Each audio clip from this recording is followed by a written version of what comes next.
Welcome back to my Girl Love series review on this channel. Today, let's talk about Enemies with Benefits, Episode 1. Out of the 8 Girl Love series in 2026 that GMMTV released in the pilot lineup, this is the first series to be aired. I have to say, it's amazing. Ever since I watched the pilot of Enemies with Benefits, I already liked it, and I was really looking forward to the release day. Finally, that day has come.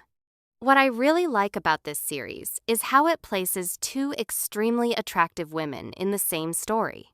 One of them has a personality that is a bit humorous, playful, and cheeky, just like the vibe of a salesperson. The other one is full of charm, with a calm and quiet aura like an accountant. Two people who seem like complete opposites, yet they end up being unexpectedly drawn to each other. Because the visuals and aura of Jan Jing Jing are really strong, when these two characters appear in a tense relationship that is gradually built up throughout the episode, it becomes extremely engaging. It's the kind of series you can't take your eyes off. Both of them have something special that draws the viewers in. I even got so hooked that I had to rewatch it multiple times. At first, when Jan Jing Jing was announced as the official couple, quite a lot of people were confused about them, because they didn't expect Jan Jing Jing to become an official couple. But in this series, their chemistry proves that they truly deserve to be an official couple. Their interaction in the series is very good, especially the scene where Wine is drunk. It's honestly top tier. She's both clingy and cute, but also extremely seductive at the same time. With that kind of behavior, how could Lalin possibly resist? Even though they are rivals at work, facing someone like that would make anyone's heart soften. But one thing I didn't expect is that in just episode 1, they already have a love scene. That becomes the starting point of their with benefits relationship.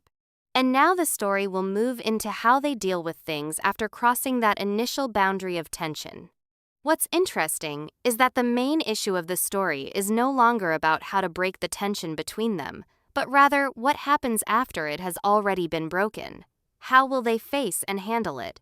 It's like a dam that is burst. The water has already flowed out, and now they enter a real friends with benefits stage, while one or both of them may already have feelings for each other. Looking at Lalalin's reaction when she wakes up the next morning and goes to hug Wine from behind, it doesn't feel like friends with benefits at all. It feels like she already has feelings.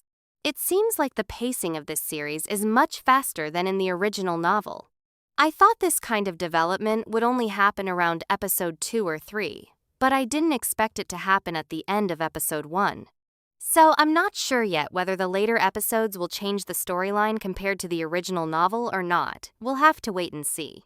I also noticed that the color grading of Enemies with Benefits is quite similar to Girl Rules, but slightly more muted.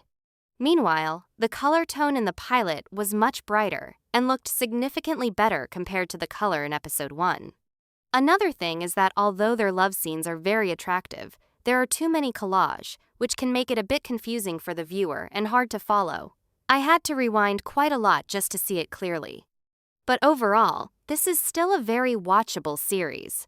The script and acting are really good. If you haven't watched it yet, you should definitely check it out. And if you already have, let me know what you think about it.